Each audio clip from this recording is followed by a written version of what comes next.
I'm going to lump just once. Okay. We're going to take all of asthma, we're going to lump it into one big economic burden. Whatever the cause, whatever the dust mites or the allergens or whatever the phenotype, at some point, it's asthma, somebody's got to pay for it. How big a burden is that on the American economy? It's a big burden. It comes up in discussions with employers, it comes up in discussions internally, and this is one of those disease areas where it's more about the total cost of care. It's the hospitalizations, it's the medical side of the cost. That's the burden, not so much the pharmacy cost. And do we understand the inflammatory process well enough to know what it is that's costing us all this money? Cockroach. Oh, No, and New England Journal paper. we went from dust mites to cockroaches. But it is 81.9. It was a very, yeah. Pleasant billion. What is that? It's $81.9 billion.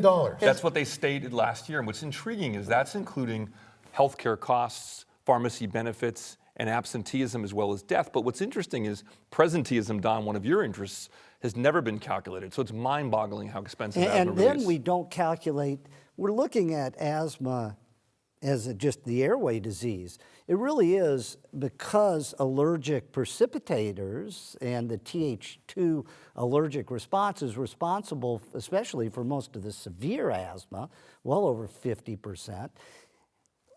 We're at a position where this inflammatory response is ongoing, and the costs may not just be in the lungs, but they may be in the upper airway also. So in other words, the comorbidities of this disease, and when you talk about absenteeism, we can also talk, if you're a employer, you talk about presenteeism. How's it going to affect the person when they're actually working? You're at the job, but you really can't work. Let me talk about the physiology. Actually, I'm going to ask you to talk about the physiology for a minute, and let's talk about type 2 inflammation in asthma. What are the distinct roles of these type 2 cytokines? What are their effects? And let's take it off from there.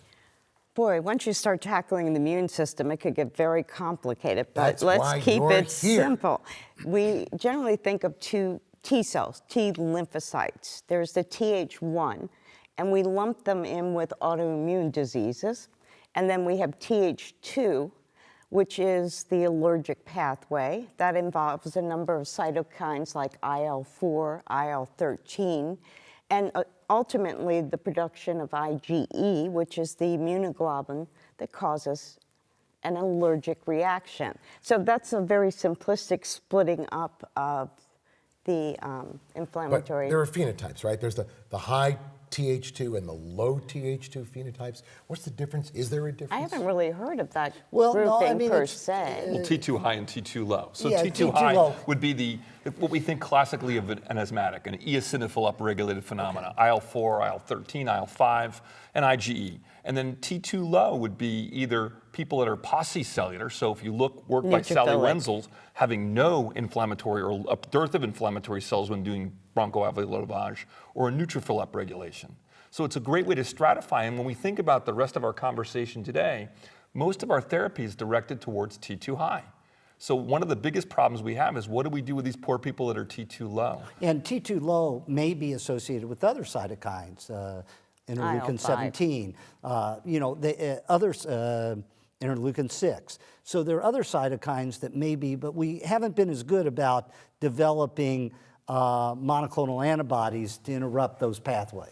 Well, the hope is if we hang out long enough, it'll be there. Is the T high, there's a question, is the T high and T low, is that something measured routinely in the physician's office? No, Not it at is all. not. You're not really stratifying. It's more What we of a do is clinical we picture. measure things that give us an idea that it's a T high or a T Like low. IgE. So there's, we don't actually measure the cytokines. It'd be great if we measured the interleukins, but we can't do that efficiently at a level, clinical level. So what we do is we measure skin test, we measure eosinophil counts, we measure IgE, we measure exhaled nitric oxide. That gives us an idea that it's in that Th2 phenotype. We have surrogates, and that's how we get approval for these biologics, which we'll talk about in a few minutes. I mean, really, we now have to think, instead of just using a big gun like a steroid, we now have to try to stratify, will people likely respond or not respond based upon their phenotype?